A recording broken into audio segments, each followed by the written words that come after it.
any kind of research or technology, today you cannot do it without digital tools, and all digital tools are essentially supported by semiconductors.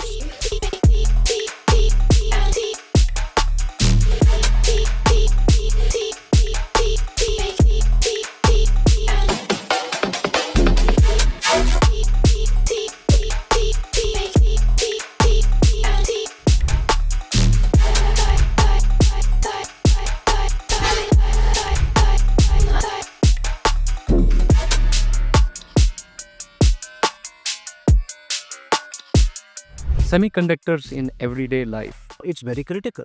In fact, to some extent, I would say that it is the brains and it is the nervous system of the entire exercise. India as a country consumes about $200 to $225 billion of electronics products. As a consumer, I buy a laptop, I buy a basically smartwatch, I buy a smartphone. At a consumer level, it's about $225 billion of electronics which gets consumed, right? About 45 billion of that basically is semiconductors. I don't know how you rightly pronounce it, the Ghibli image generation, right? Now, out of nowhere, ChatGPT came out with the image generation, which is primarily Japanese anime. And before you know, ChatGPT's CEO had to literally come and request public not to do it, because you are literally, hogging the entire infrastructure of such a big company just for creating images. Is it important? Might be important for the consumer.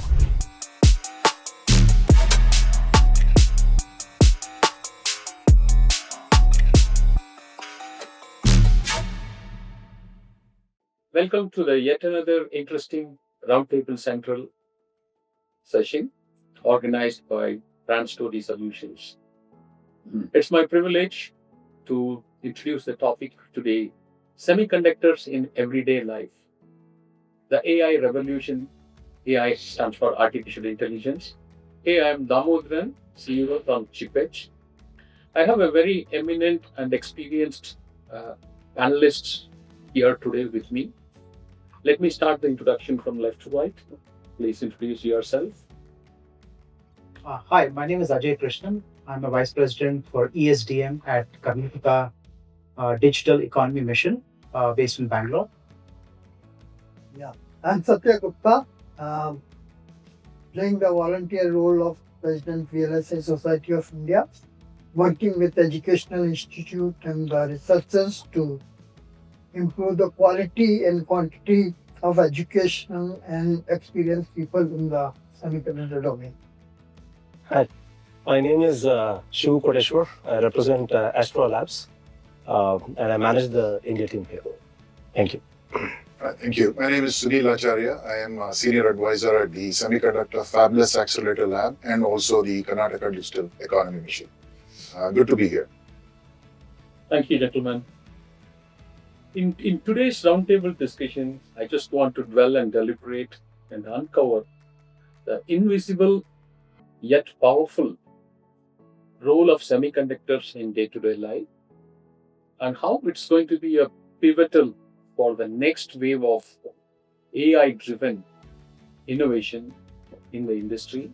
I think this is going to be the topic. Why this discussion matters now today. The growing importance of semiconductors is very much visible even to the common public. We talk about 5G, Internet of Things, and artificial intelligence maybe, and also devices, connected devices. So this is the theme I just want to deliberate and how India is evolving to take a role in a global semiconductor ecosystem. So this is the central theme.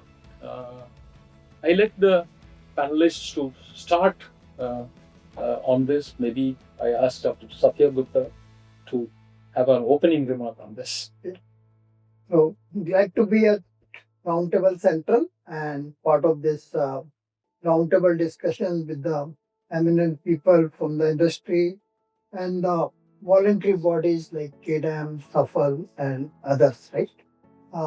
I think post-pandemic, since 2021, the life for people in the semiconductor industry has become a little easier, right? Earlier, whenever we go to our families or people who are not from the industry, when they ask what you used to do, it used to take 15-20 minutes in explaining what do we do, right? Today, if we say we work in the semiconductor industry, that's sufficient, right? So people have got the awareness that basically there is something called semiconductor industry and how it is important in their day-to-day life, right? When we are basically doing this session, probably more than 200 chips are being used for basically various things which are helping us in conducting this session, right? And it's not just basically technical things, it's every day-to-day life and everything, right? And I think the role of semiconductor is increasing in every aspect, right? Be it geopolitical, you are seeing basically different aspect of it in terms of the investment, in terms of tariffs and so on and so forth. It has become a strategic asset for every country where basically future wars or future economic trade wars will not be basically either through weapons or through basically things like oil. I think future dominance in the global world order will be through the technology advancement in semiconductor and what kind of the capability do you possess, right? So I think it is very pertinent for India if we want to achieve our aspiration of becoming a Viksit Bharat by 2047, then it's very critical that we possess the right technologies, right products, right talent in this particular field. So by the time we reach the centenary of independence, we are at least a strong player.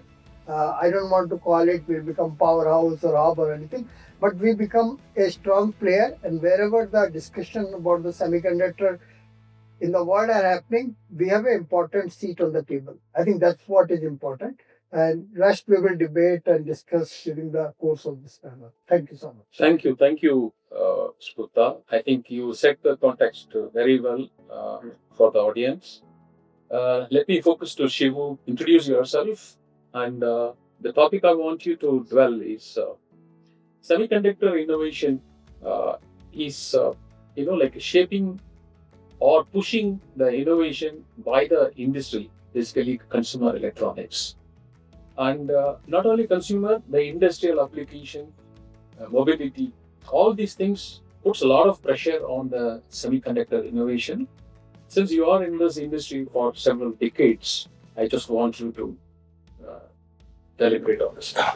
Sure, I'll take a slightly different approach when it comes to the whole industry itself. When you look at our industry, semiconductor, as Satya rightly said, I think the opportunity for India is fantastic. It always was in the last 20 plus years, but I think it's just as accelerated right now. People in India have done amazing designs in India and outside. They're all in India right now. I think there is a huge opportunity and a talent pool which is available to actually attack and take care of any product design which is out there. Not just for India. I'm not even talking about Make in India for India. I'm talking about Make in India for the world. Right? I think that's where the market is. So both are important. The focus on the local economy and looking at products for India as well as looking outside. But when you look at the whole semiconductor market, you talked about consumer electronics. I think that is what was driving the last 10 years or 15 years, right? But today, it is not just the consumer electronics. I would say it's the consumers, right?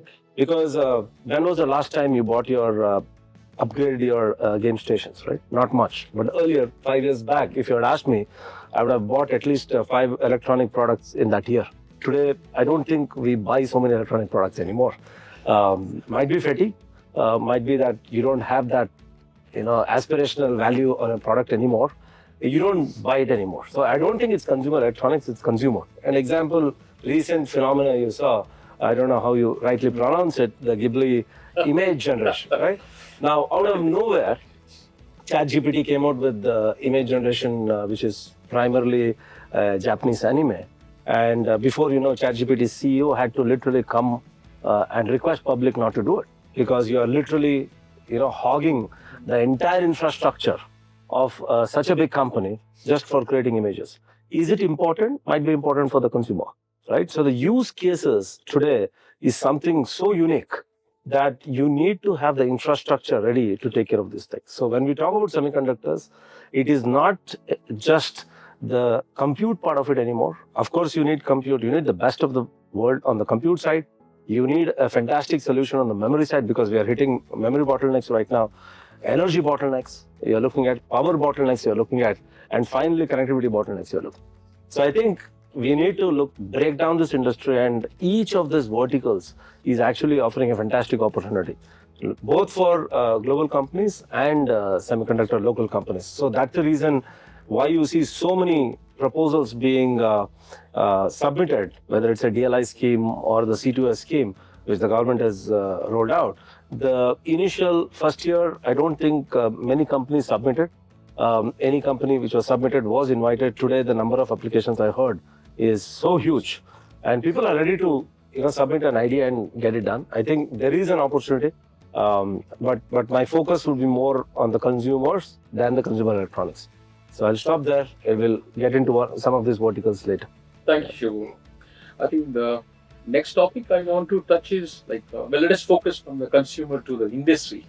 Maybe I can take it. IoT. And what do you think the opportunities vis-a-vis with the semiconductors? What is the potential and what we need to do from India? Because India is also emerging as a powerhouse for manufacturing. So I think fundamentally to answer or take along the direction of the discussion what Dr. Gupta mentioned, right? We have to understand that the amount of digitization that is happening is actually driving the need for more adoption of technology. Why is it relevant is we are the largest populated country in the world. And for us to be effective with any of our social programs, I think we will require adoption of digital technology.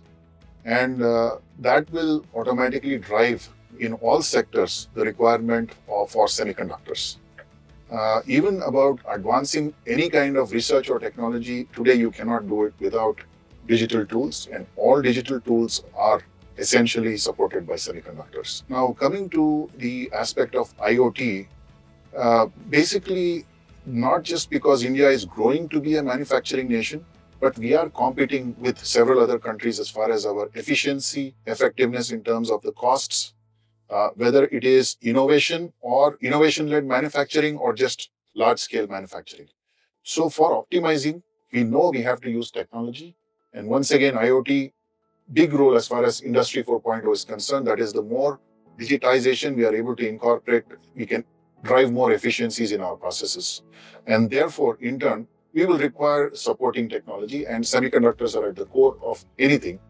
IoT per se is going to generate more information. So we need semiconductors again to be able to digest that information and translate that to something effective insights or actionable activity. So why is it important for India? Like I said, we are the largest populated nation in the world. For any social activity that needs to be driven, we have to be effective in our GDP output. Industry 4.0 needs IoT for our manufacturing processes, not just manufacturing, even the ancillary processes. You take logistics, you need lots of tons of information we are generating.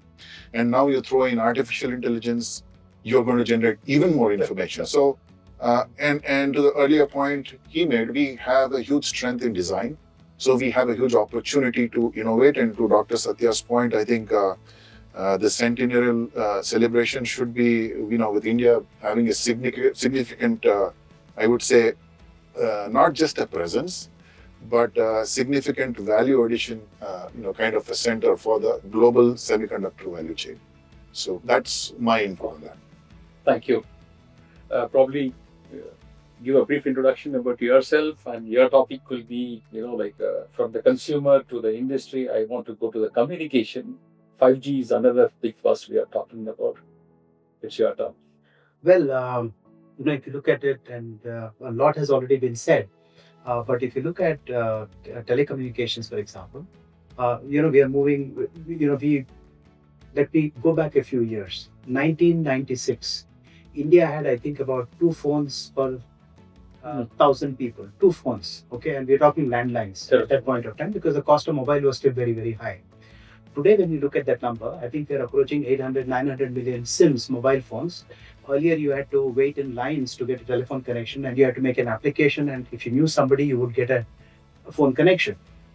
It's no longer the case. People are chasing you. It's like dominoes. Like, in 10 minutes, you're going to get a SIM. 15 minutes, you're going to get a SIM.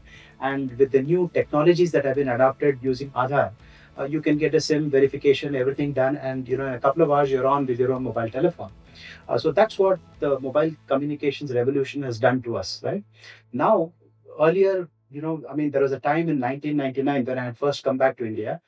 We used to get very excited when STPI Bangalore, and we are sitting in Bangalore today, when STPI Bangalore used to come out with a 2 MB order for a international private link, and we used to get very excited. And when a tender came out for 45 Mbps, which is a DS3, it's called as a DS3, we were like ecstatic. We said, wow, this is gold mine. And today, if you look at homes, my home, we have 200, 300 Mbps coming into your house with fiber coming in. That is the change that this has been brought about. Now, why has this change come about? One, the world is moving faster. Number two, we have also evolved. Private players have entered. The government has been extremely supportive, both at the center and at the state levels, right? That's number one. Number two, when you look at things like 5G, there's always the thing like what happened with respect to 4G versus 5G. But specifically with 5G, a lot of possibilities emerge. Okay, let me again take you back to a different journey. I was traveling in rural Maharashtra, maybe 100 kilometers from nowhere, right? That's how it was. And suddenly you see, a shop, which says 5G chicken shop. 5G chicken shop. And this was 5 years back, and 5G had not even entered the place today.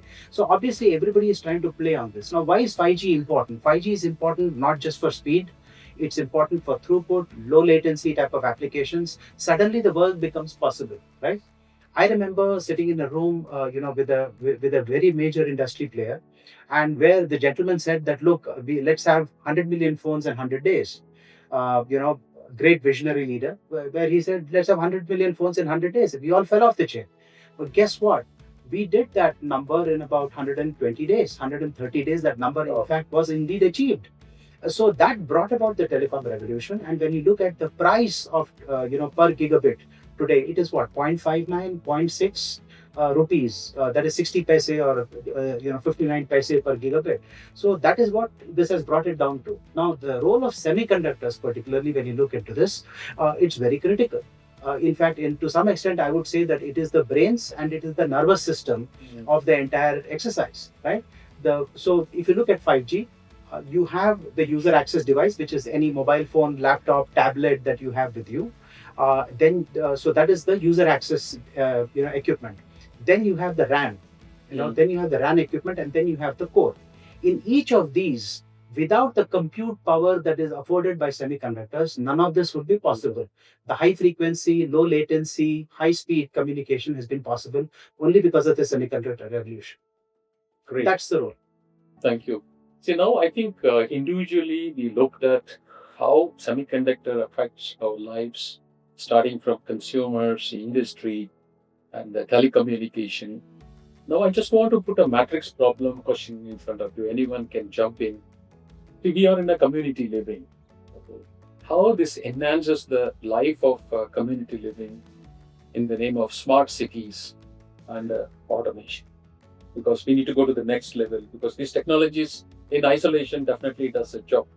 But we need to see that how to raise our level of community living.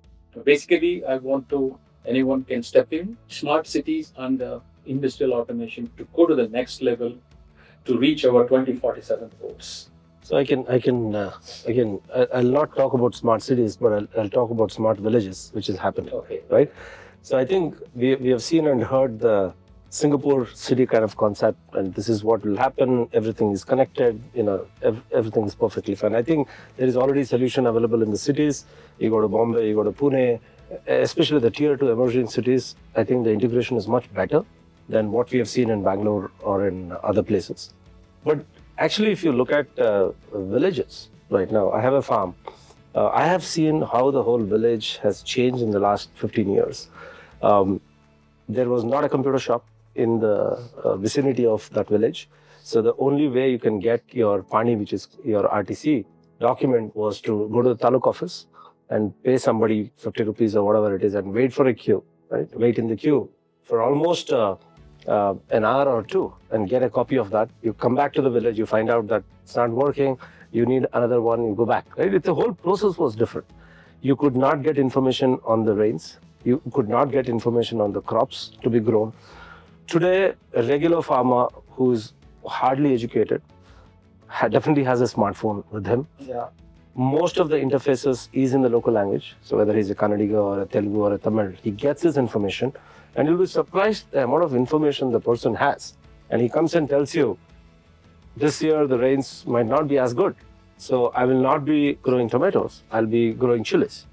And he's telling it, no education from anybody, right? There's enough departments, NGOs have come together and actually enabled this farmer to be a smart farmer. And I think that's the biggest revolution I'm seeing. Again, it's the same electronics, same semiconductors, same technologies. But I think the application of that and the absorption of that and the result of this, I think, is much higher in the rural areas than in the cities, is what I feel. And of course, India, majority of the population are in the rural areas, right? So I think there is a bigger impact than the city part of it. Yeah, just to add to that, right, I think the fundamental, our constitution talks about equitable access. I think what technology has done, even to give the example of a village, is you have equitable access to information to the extent possible. Basically, fair opportunity. Without access to information, you don't have fairness in the opportunity that you have, because we are such a large nation. He talked about villages. Now we are talking about self-contained village economic zones. They are smart villages because they are self-sustained, they have their own food, they can communicate, they have access to education sitting where they are. All of this is being enabled by everything that we just discussed, whether it is 5G, whether it is other technology that is being deployed. Now, what do we mean by smart city in the first place is basically, again, equitable access, efficient deployment of citizenship services. To deploy citizenship services, we definitely require technology. And we are looking at technology as an enabler because considering the population that we have, for us to be fairly distributing efficiently our resources and managing them, we will require technology. I think the smartness comes there. Everything we talked about, IoT, 5G, AI, I think it's a huge opportunity for us as a country to put all of this together to help serve ourselves, a technology for the people. That's, I think, the opportunity that we have.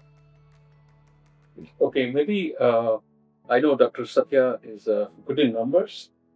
I want him to take this for the benefit of the audience and to all of us.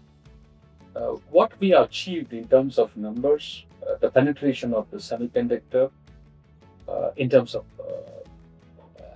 mobile phones or the economy. This is very important because we are all talking about touch and feel the technology, but we are not being in a billion plus population. It's very important that we need to gauge them, how we are positioning in the country. So, I'll just merge the previous question and this question together. Shivu talked about basically smart villages, he talked about some city services, but at a broad level, if you see what has happened in the last 10 years, right? By using the technology, India has been able to create what we generally refer as digital public infrastructure, which can be scaled at population level. Okay, so and that has been enabled by a lot of government programs like Invest India, Smart India, and so on and so forth. Right? What is DPI? The 5 examples of DPI are: first thing is Aadhaar. Okay, it has been enabled by the technology and all the things which are without basically communication, without the IoT and all of those things, that will not be possible. Right? So first thing is Aadhaar. Second thing is UPI. Okay. So if you look at these 2 programs, they enable basically every citizen of the country, and these programs are able to scale at population scale and make all the services around that is possible, right? Whatever services she will talk, basically. Our example could be basically things like Vande Bharat, Mm. okay? Things like Digi Yatra, okay? Things like Bhashini, right? Now these are the things which needs to be built on top of the technology to provide the basically population level digital services for enabling all the programs which we are looking, right? So I think that is important that we keep building basically on these things. Second thing, you asked for the numbers, right? So let me give a broad picture of where do we stand in terms of electronics and semiconductor today, right? Yes. So today, if you look, India as a country consumes about 200 to 225 billion dollar of electronics products as a consumer. I buy a laptop, I buy a basically smartwatch, I buy a smartphone. At a consumer level, it's about $225 billion of electronics which gets consumed, right? And by simple basically math or by the industry data, about 45 billion of that basically is semiconductors, right? So in $225 billion, 200 to $225 billion products, we basically use about 40 to $45 billion of semiconductors, right? Now I fast forward to 2030 because a lot of people talk about 2030 data. The electronics product consumption is going to go to about $500 billion or about basically that much, right? And semiconductor consumption in that is going to be about 100 to 110 billion dollars, right? Move to 2047, right?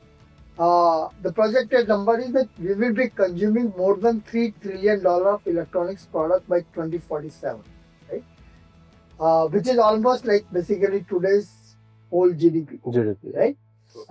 And the semiconductor will go 800 billion plus. Okay. If you look at the worldwide semiconductor market today, it's about 600 billion, right? India alone will be consuming about more than what is the overall world market of basically semiconductor today. Now, they are the consumption number, right? Now, let's see what we are doing about it, right? So, if we look at today's situation, out of $200 billion electronics products, right? Indian products contribute less than 10% of it, right? The 90% plus are basically products by global companies, whether they are manufactured here or not, but they are products of the global company. None of us are carrying basically a Indian branded mobile phone, right? I checked with everybody. I think 1 out of 100 may be carrying a small lava phone, right? And so many things, right? So less than 10% of our electronics are coming from Indian product companies, right? And 40-45 billion dollar what we semiconductor consume, less than 1% of that comes from the Indian companies. When I say Indian companies, Indian product companies like Qualcomm, Broadcom, people who make products, not basically fabs or manufacturing companies, people who make the products, right? So now there is a problem and opportunity both. So if I look at 2030 numbers, when we reach basically $500 billion of electronics consumption, right?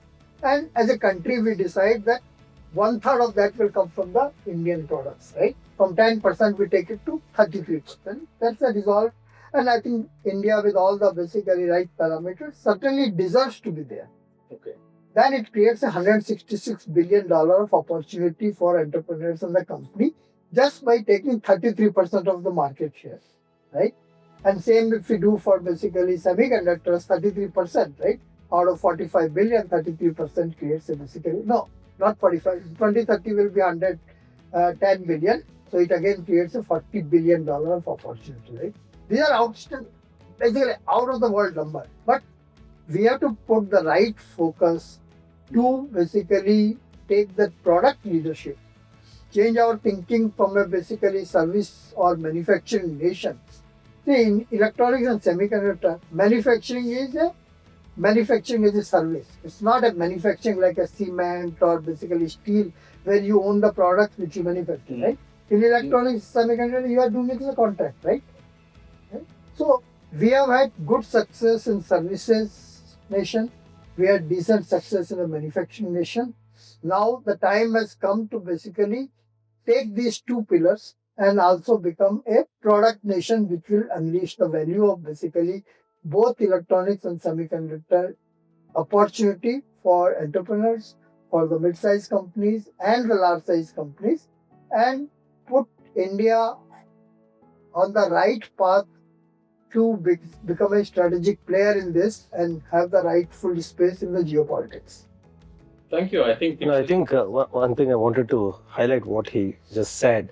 We were talking about this just before this talk also. Rightly said, I think people do not understand the difference, the definition of manufacturing he just said, right?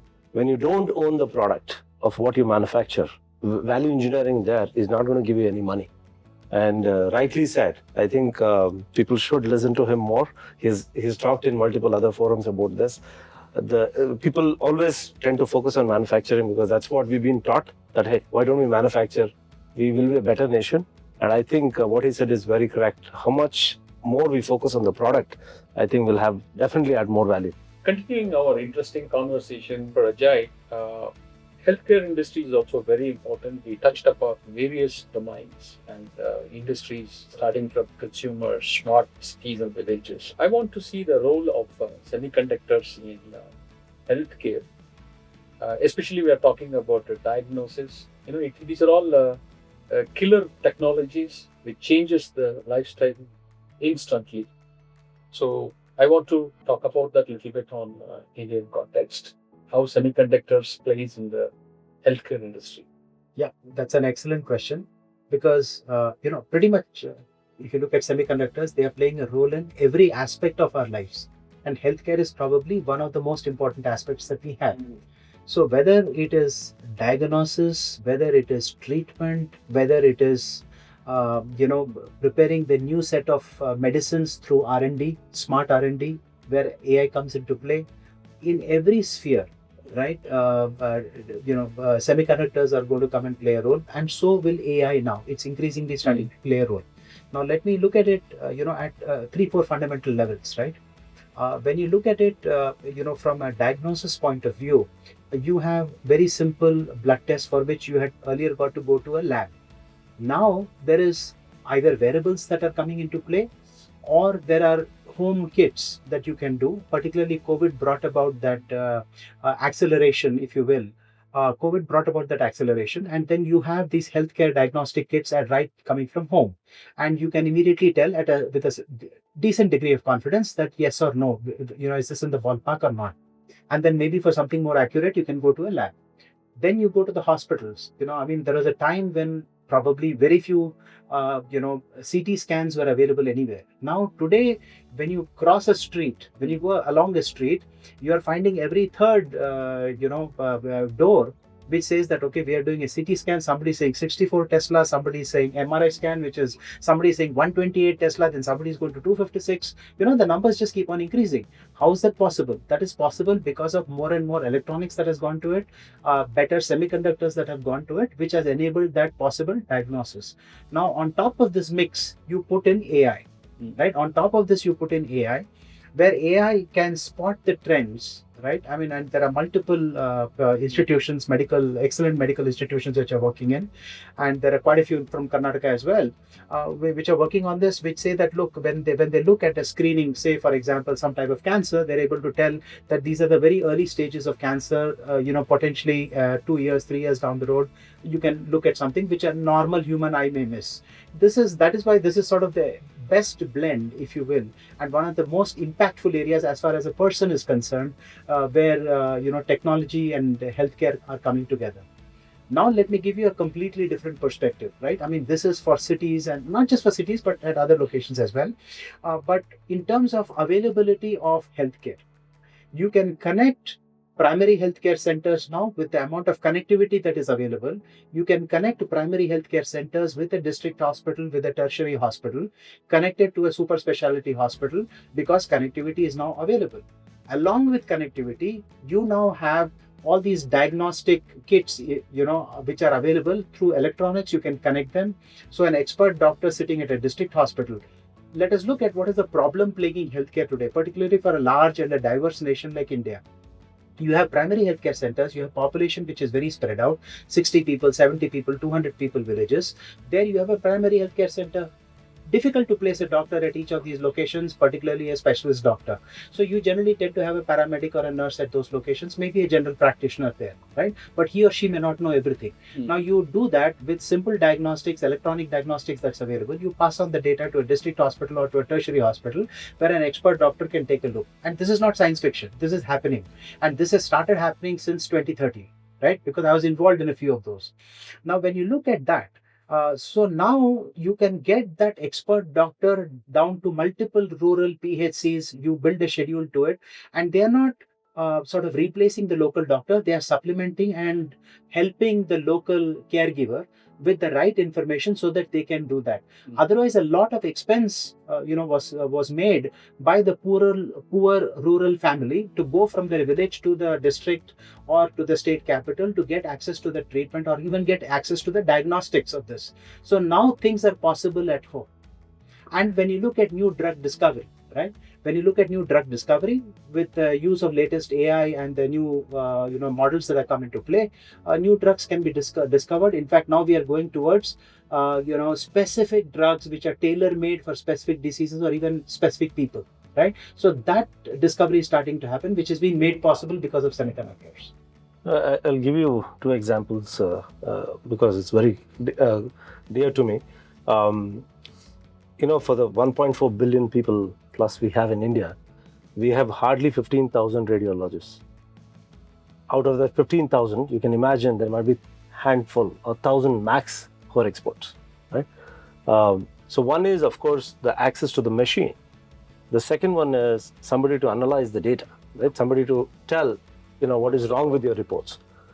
Dr. Arjun Kalyanpur, who has this center in Whitefield, I met him many years back, 15 years back, I think. He set up the first remote diagnostic center 15 years back, right, in Whitefield. And he has the best, I think, 100 plus radiologists working for him, looking not just the India data, worldwide data of, these things and analyzing. Now AIs came in. Now just imagine your 100 best doctors are with you, plus AI on top of it. You have the data. And they're doing an amazing job. Last time I met him in one of the forums, I've also found out that most of the medical colleges today actually have tied up with him. And as a CSR, he's opening up the entire database to the medical colleges, which was very difficult for doctors to even look at the sample space, right? So I think that's one very good example of how he adopted it much earlier to any of this telemedicines and other things and made it happen. The second one is in 100 feet Indiranagar. If you walked, you would have seen Noora Medical Center. It's one of the best 5-star medical, this one you have. I love that place. Every year I go there for a medical check. And you just go in, there's a machine which scans you that actually gives you all kinds of your bone density and this and that. Is one of the advanced machines which can actually track some, this one in the heart also, right? It gives you a very good reports, non-intrusive, of course. And I was interested to find out, what is so unique about this machine, right? Why is that Noora able to do it? And you'll be surprised, it is actually Fujifilm. Fuji, with advanced technologies they had in the camera, they found out that it can actually go through your body now. And I always tell people, right, the innovation always happens at the intersection of two different industries. This is a classic example where a Fuji camera technology has been merged with medical, and you have the best diagnostic center right now. Scanning you and giving you reports, which might be life-saving for many people. Exactly. So I think many such use cases we are seeing, which is good to see in the medical center. Thank you. I think just to add a perspective to it, right? All of these opportunities are there, but looking at the Indian conditions and Indian needs, now we have to convert into basically medical devices and medical products from India, right? From India. For example, basically, diabetic is becoming a pandemic, right? Why can't we have a continuous glucose monitoring product from India? Why do we have to basically use something from Abbott or basically Dexcom and all of those things, right? We will have a basically very large market. Basically, if we can produce a affordable and solution for continuous glucose monitoring, then probably million plus unit can be sold within 1 year. Right? Same thing basically for so many other medical devices, digital stethoscope and so on and so forth, right? Now, all of these things we talk about, they will need devices ultimately, right? Whether it's connecting PHC to these things, right? Now, we have to convert this basically opportunity into business basically for Indian entrepreneurs and Indian product companies. That's where basically this technology will benefit directly and indirectly to India in basically serving the citizens as well as creating a technology backbone, right? Otherwise, we'll just keep on depending on others for this technology also, right? So, building the products will build the self-reliance in the technology itself, right? And I think the perception also matters because when I first wanted to buy a medical ring, health ring, the obvious choice was a US company because we thought that's the best accurate one. Then there's a company in Hyderabad and somebody asked me, what do you think about it? I told, I don't know, right? And the price was 1/4 of the US company. I bought both of them because you have both the apps now and does the same job, right? So Exactly, sensors. it's exactly the same sensors, right? You have the It's same, coming from the same exactly, and the same APIs, everything is the same. Look and feel is also better, in fact, right? The app, I'm sure our guys are much better when it comes to UI and UX. So app is better, usage is better, whatever I wanted to track or didn't want to track also is tracked. But it's everything is there. It's exactly the same thing, as he said. It's the perception has to change, right? These are not high-end technologies which you need to worry about. These are consumer electronics which you can wear and throw it in a year. So medical devices is a very big opportunity for innovation in India, be it sensors, be it devices which works in the Indian conditions and so on and so forth, right? So while we can continue to use these things from wherever they are coming, if certain percentage of it, and I always take at least 1/3 of basically everything should be produced, whatever we consume, by Indian companies, by Indian products, right? They are basically these Hyderabad companies and only thing, they are only trading. They are not basically building this technology, right? I'm not going to name the company, but you know which I'm talking and you are talking. They are just traders, right? Yeah. We need to build these technologies which will create technology backbone for the country. But here, let me give you an example, a very good example. Government of Karnataka has a program called Elevate, right? Now, somebody whom I was talking to just about 10 days back, and look at how I'm also trying to bring in the level of communication, the technology that has come about. I spoke to a lab mate who was my lab mate in New Jersey in 1988. Okay, I told him, look, I have joined KDM. I joined KDM about a month back. I've joined KDM. So immediately he said, look, I just told him what I do and what KDM is for. And then next day I get a call from him saying that, look, let me connect you to somebody. And on the same call, he took on a con call. Guy sitting, driving from New Jersey to New York. He's taking on call somebody who's sitting here in two people who are sitting in Bangalore, probably at different parts of the town. And that person said that, look, I'm a winner of Elevate program. And I'm so grateful to the government of Karnataka that I actually got that money from the Elevate program, because of which I can build a domestic Karnataka built MRI machine, which is now installed in many hospitals. And if that money had not been there at that time, the reason I mentioned this is because there is a host of people who say that, look, government has no business being in, giving money out to startups, right? But here there is a guy, live example, who said that, look, I build MRI machines and I'm doing it now in a very inexpensive fashion, and I'm now at probably some of the best hospitals, not just in Karnataka, but in the country as well. And I'm glad for the opportunity that government of Karnataka gave me through this particular program. So the government also is coming in, Indian products are coming in, and that's what we do at KDM, right? I mean, So we encourage. that's the opportunity, and I think that's a wrong notion that government should not be giving money to the industry or the startup for the product development. I think Karnataka took a lead when basically we came up even before KDM, Karnataka EHDM policy, where 50% of the product development cost was subsidized by the government, right? That is like almost like 2013-14, right? Right. And same should be done at the national level, right? Yeah. Because it will take long time for VC venture capitalist ecosystem to mature and support these kind of basically projects and so on and so forth. Till then, if the government does not basically nurture this program, if we can basically give so many incentives almost equal to $30 billion for manufacturing, why we are hesitating in giving basically at least 20% of that incentives to product development? Yeah. Think about 30 billion in electronics manufacturing. We have allocated so far to the PLI, ISM and all those things. Take 20% of that money. That gives us $6 billion basically for the product development. We can create hundreds of Elevate with that money, Correct. right? And much more, like not just 50 lakhs, we can give 5 crore to somebody, Yeah. right? We have, and we are just saying 20% of the manufacturing incentive, not more than that, right? 80% you can still go on and spend on manufacturing because that requires large capex and all those things. But if you do this 20-80 formula for every incentive, every dollar you give, 20% product, 80% basically manufacturing, right? I think you can change the complete product and technology landscape in the country, right? And Shivu can they see for even semiconductors, Yep. when we spent $10 billion in ISM, right?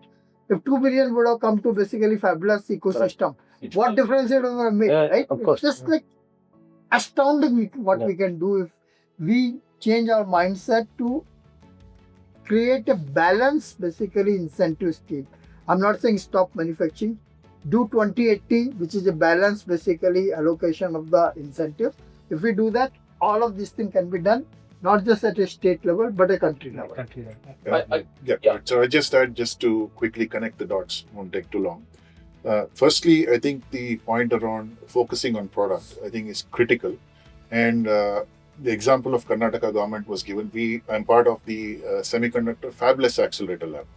I can tell you that the amount of money invested to the actual valuation of companies today is more than 20x. And this, I am not saying these are capital valuations done, and a couple of them have already raised money.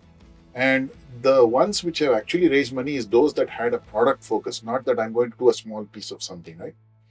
That is point number one, to kind of support what Satya is saying. The second part, to add to Shivu's point around, for example, the radiologists. In fact, it was interesting that I found a company, a startup, who approached, generally they are also part of the Elevate process. They, identified the same problem, which is a shortage of radiologists globally. Correct. And the issue is, and to Satya's point, it is not that we have to make 30% just because we want to make 30% of the products. The reality is, with AI coming in, some of the data that is available globally is not relevant to us. The radiologist's interpretation, there's a difference. The Indian population has some specific requirement which you can't take the global template. So it is not just good for business, but an absolute necessity for us to be a product nation. If we cannot be using other people's products, A, of course, you are paying more money for them.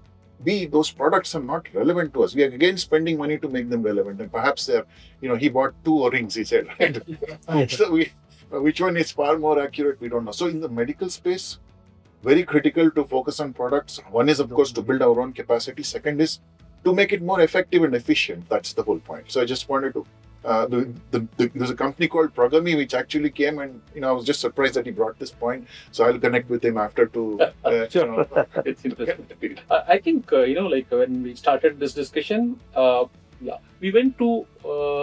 I think we covered almost a complete gamut. Now it's an action time. Considering all these points, what we deliberated, each one of you, how to position India, because we learned a lot and we also adapted ourselves, changing the tracks. What will be the last message to conclude in terms of India and semiconductors? What we need to do in a simple terms, so that the viewers, some of them may not be fully technical, but we need to tell them that where there is an opportunity for everyone. We all go to like a mechanical engineer going to the software, electronics engineer going to coding, but there is ample opportunities in the domain itself. Number one. Number two, we're also talking about a lot of disruptive technologies, like for example, AI accelerates chip design, chips for AI. So these 2 points, it's very important for the audience and for the technocrats. I want each one of you to spend a few concluding remarks so that we can finish this conversation. Okay. See, I've sort of been thinking about it for quite some time. Long time back, there was a book called The Age of Uncertainty, by a gentleman called John Kenneth Galbraith. He was the US ambassador to India. If I were to paraphrase that, the dawn of the age of specialization has come. It probably came a few years back. We didn't realize it. But now the dawn of the age of specialization has come. So we now need to be specialists in whatever we do, right? One of my ex-bosses had told me, quite a few years back, he said, look, you may be good at cricket, football, hockey, but figure out what you're really good at and play that game, right? So this is the dawn of the age of specialization. So if you look at it, the students who are in school today, right, and students who are in school or in colleges today, right, we need to sort of help them along, expose them to information. There is internet. There's a lot of stuff on the internet. We need to sort of take them in the right direction. So one of the things that KDM is doing, right, and government of Karnataka is very actively engaged in this, and so is the government of India as well, is that, you know, they are telling people that, look, all this stuff is available, like the measures by the government to give tools to colleges so that students can write, or sort of do the right type of design, for example, right? I mean, if you look at semiconductor design, whether they can do the right type of design. So you need to sort of get their mindset, and behind that mindset comes a lot of confidence, right? I think, if you look at what we did during COVID, with the vaccines and, the complete digitization of the vaccine COVID-19 program, which even Dr. Jaishankar talks so much about, we've heard all of him. And, if we can do that, that should give us a huge amount of confidence in terms of that, yes, India can do it. Made in India is great, which has again been repeated over on the UPI example, right? So I think governments are at it, whether it's government at Karnataka here or at the central government level. They have given us that confidence. They are backing us with the money in terms of various programs that can come along. And with that money, with the right mindset, I think we can succeed. Now the question is, what are the problem statements that you are going to attack? Whether they are the right problem statements. And that's where, you need the industry to come in as well, where you get live use cases coming in saying that these are my problem statements. So we at KTM follow that process. Like, my colleague here, Sunil here, he's from the industry, right? So he tells that, okay, here is the problem statement which I want people to solve. So then we look at startups and we enable that problem statement to get solved, right? So that is the next piece of it. So the talent issue is covered, the funding issue is covered, both the center and state get aligned, right? And overall, when you look at it, the nation sort of moves forward with the money backing and, all the financial backing that comes in. VCs are also coming in large numbers, and India is a huge market. At any given point of time, you have 18-20 million traveling on Indian trains. That's equivalent to the population of Australia. So entire Australia is traveling on Indian railways, I mean, so as to speak. So if you have that kind of a population, you have the data sets that you can get locally, like Sunil had pointed out. We can get the problem statements and manufacture the products that Satyaji is talking about. And like what he's saying, let's focus on the problems and let's get them solved. So that confidence which was missing has come back, and we should be emboldened by it to start using products made in India. It's heartening to hear, like a design in India for the world. It is definitely going to be true. Dr. Satya, you were concluding. So I'll just basically conclude my thoughts and part of the discussion in 4 points, right? We have all talked a lot about making India as a product nation. I think we should all basically put our thoughts together so that we can put basically balance investment into products and manufacturing, not just one side becomes too heavy and other side becomes too light. Whether it's the product or manufacturing, there has to be balance. Second is that we have built basically this digital public infrastructure, right? Now we need to build a basically digital public AI infrastructure using all the things which we talked about, right? We have talked about IoT, we have talked about medical, communication, all of those things, and make India as a data capital of the world. Okay, we need to put the legislative framework for that because of the anonymity, privatization, and all those things, right? And means and ways to basically collect the data from various sources in a basically ethical way. I think that is going to make India in a unique position in AI. We cannot go back and change that. We will start doing the fundamental algorithms and those things. Those are done. Now, how do we basically participate? Data is going to be the biggest basically killer app in the AI world, right? And we are sitting on a very rich data. We need to put the framework and basically mechanisms and apparatus to collect the data, classify the data, categorize the data, and so on and so forth. We have all the right thing. We have students who can basically sit down and categorize the data, because you need, after data, you need to do classification and so on and so forth. So make India basically data capital of the world That's the point number 2, right?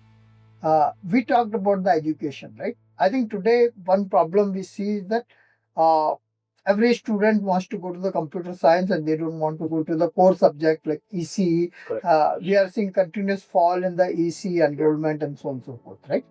And when I come to semiconductor, I request to everybody listening from the semiconductor industry to this podcast, let's stop scaring people.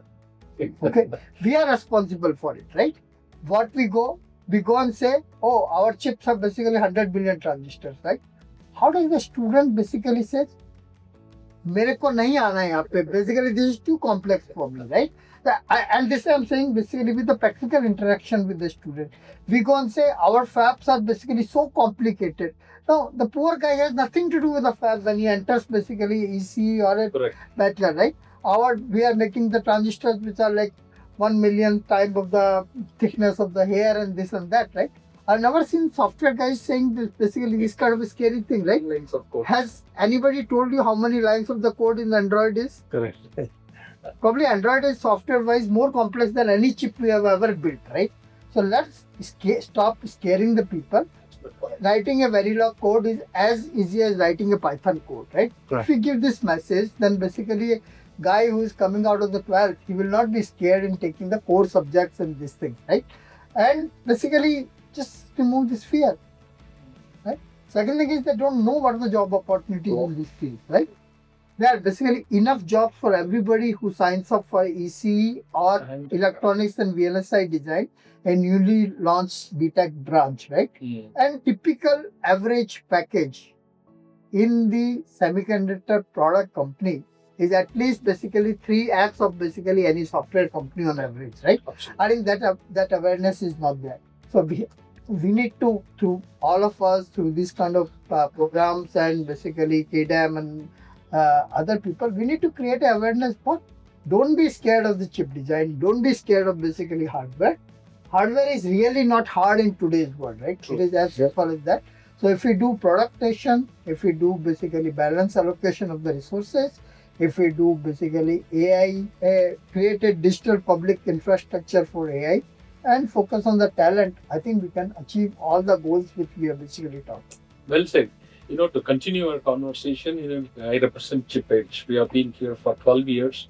One of the fears, like in the learners or the students, even the working professional student, exactly this fear always imposed by the faculty or the friends. I think this is a very good takeaway for us. I also echo that. These are faculty, it's the stupid people like us. We won't talk. Every keynote I've heard from a semiconductor veteran always says that basically how complex chips we make, how complex is our fab, right? Why scare people? Right? No, this has caused a very big disruption in the number of people coming into the VLSI industry. For example, in the last 12 years, we were able to make around 5,000 students, but the demand is 5x to 10x. Yeah. So we need to really. No, I think it's the DNA of the community also, right? Every kid today wants an easy job, maximum money, and it should be cool. And all three we are not echoing when we talk to students, as you rightly said, right? I think if you don't address it right now, we're going to be where US and Taiwan is. Any person you talk to in Taiwan, whether it's TSMC, MediaTek, I was heading MediaTek India, the biggest problem statement they have is students are not taking electronics. TSMC is worried, where will they get the next set of engineers from? And they are running campaigns in India today to move people from India to Taiwan. And I've been a part of those campaigns. I've every year when they come to IISc, they still call me to say how good Taiwan life is and other things, so that we can move people to Taiwan. They have a tie-up with IIT Bombay right now. We can do a dual degree program in Chaotong University, right? One of the best universities in Taiwan.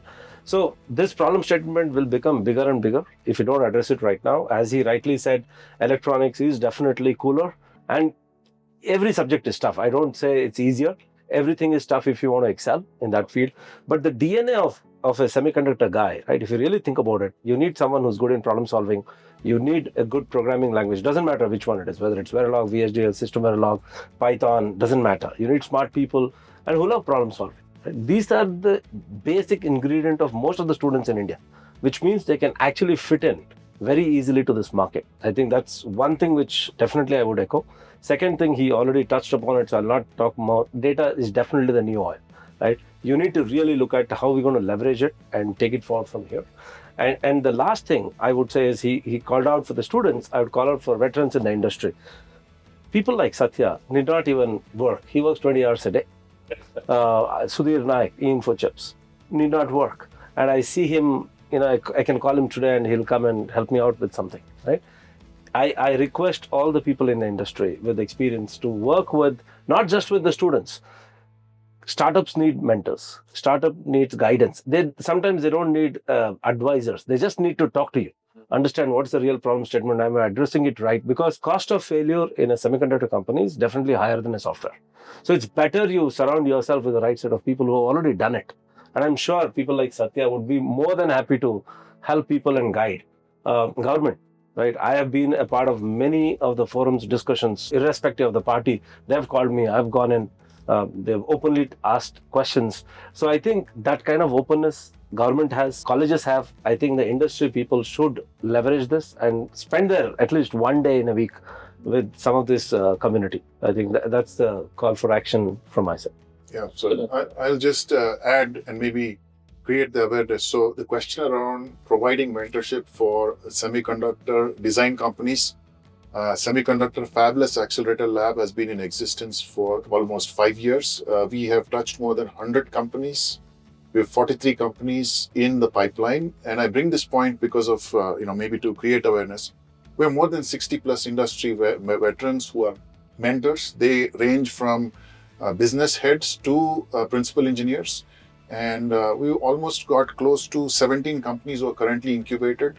They have designed and taped out anything from a simple ASIC to a complex adaptable microprocessor.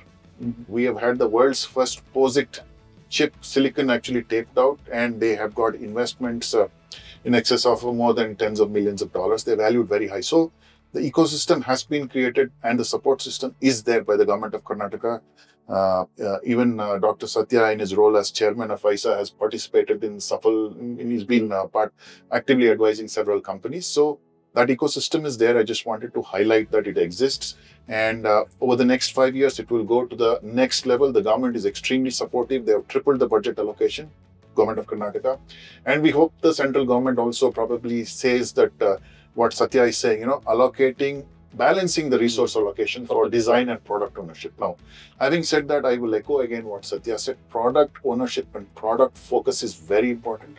Focused innovation on the problems that Ajay just pointed out, that is also critical. Your question also was with AI coming in and semiconductors. I think we have an opportunity to reinvent how semiconductors are manufactured. We have an opportunity, especially with compound semiconductors and power electronics, wherein even on manufacturing, with the application of AI, we can drive certain differentiations, which maybe allow us to catch up in certain segments, right? We are also looking at semiconductor equipment design. People forget that when you talk about manufacturing, there is also semiconductor equipment. I'm happy to say that, Karnataka already has about 3 companies who inaugurated themselves, and we are expecting several more to come. The large players whom I don't want to name are looking at outsourcing some of their equipment component manufacturing. They've already started. We have one new unit, without naming it, in Doddaballapur, which has recently been inaugurated, which is blessed by at least 2 of the large players in India today. Now, application, again, in terms of, you also talked about AI per se. I think, like Satya said, we have a huge opportunity to apply AI across design, for chip design, as well as for manufacturing, and also even in the EDA space. We can innovate even in the EDA space. What we can do, to summarize, is, I think, again, echoing Satya and Shiv's and all of your points, allocation of the right resources for product focus. The product focus mindset is very, very important. Also, application of AI for manufacturing and improving efficiencies is also critical. Third part is, which we didn't discuss today, is building that supply chain and also having leverage in the value chain. So these are the 4 things that I would think. No, I just want to add one more thing. I represent a company called as Astra Labs. 2 of the 3 founders are from India. So when we started talking, we went IPO last year, and we got a fantastic response from the market in US. So when we started in India, the first question people asked me is, "Hey, what do we want? We want to do something for India. What is it we need to do?" Yes. So we started with the same thing. I said, definitely money, because that makes a difference to the educational institutes. Second was mentorship. More than that, the networking, right? The connection with TSMC, the connection with Global Foundries, the connection with the EDA vendors, the connection with packaging industry, connection with the whole ecosystem in rest of the world. So that's exactly what we've done.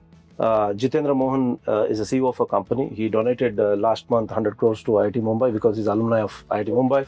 Sanjay Gajendra, who's the COO of the company, has graciously asked me to set up the whole incubation center in Bangalore office. So we actually have an 80-seater office, which we are inviting any startup companies who are in the AI space and connectivity space to come and work with us. And again, we are not looking at taking a stake or any of those things. We said, come and work with us. We'll open up our networking and ecosystem for you. Let's grow together, right? Because there is a possibility of growing together because the market is so huge today that I don't think we'll be able to address all the problem statements we have. And we're very good in identifying problem statements. We already know how to solve it, but we don't have bandwidth to actually pick up every problem statement out there. If there is a startup who are ready to do it, we are more than happy to work with them and make it happen. So in fact, we met the minister also last time when Sanjay was here. We met Priyankar Gaji and actually mentioned this to him and said, if you find any company through KEDAM, through SAFAL, through any of the government initiative, we'll be more than happy to mentor them and network with them. With the connections we have with the VCs also, we already talked to a couple of VC firms and told them we will, host them here. You come in and do the investments if you're interested. Right? So Just one small point to add to that. When I look at government of Karnataka in this respect, right, we have now started a PCB park. It was announced in the budget. An EMC cluster has already been in the works. There is work going on there. So more and more companies, as they come in, they are welcome into Karnataka. Yes, Bangalore. Yes to Mysore, Hubli, Dharwad. And if you look at places beyond, there are aerospace parks where pretty much every major aerospace company in the world is already there, right? So if that can happen at Belgavi, why not? I'm sure we can do much more in Mysore. So we welcome all the companies to come. It's a very supportive environment provided by the government of Karnataka. And with the help of the union government, I'm sure we'll go much ahead. Thank you. Yes, we talked a lot about AI, right? Now, one is basically India can position itself in terms of the data capital.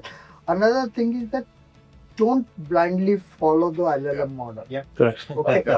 I think what India can excel into, what we can term as a SLM, right? The small language model, which can be very domain specific, right? When I'm basically developing a model for, let's say, radiology, right? Yeah. I don't need the vocabulary of the whole world to basically train that model. I can train it in the vocabulary which is limited to radiology, right?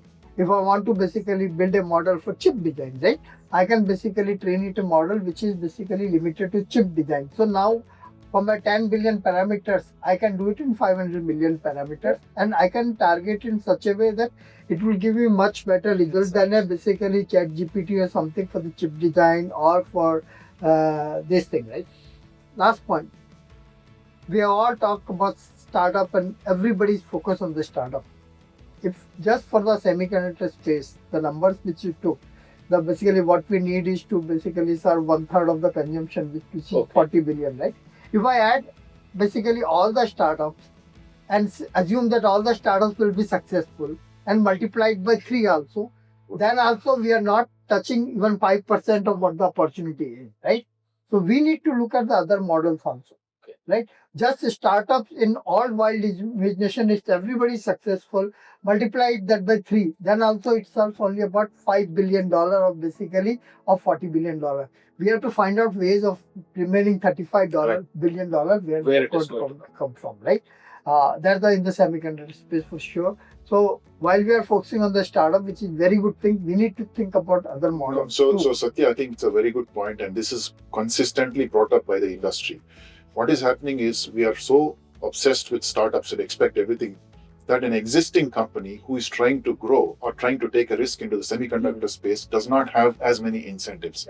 And this is constantly brought up even in the HDI PCB space. They are saying, I worked for 30 years. I am here. I am in a better position to scale up. How are you going to support me? Are you telling me I have to start a new company as a No, I think they need to call us again if you want to hear. I have more stories. No, it's a very, very interesting. I never thought that this will prolong like this. Definitely, I'll ask.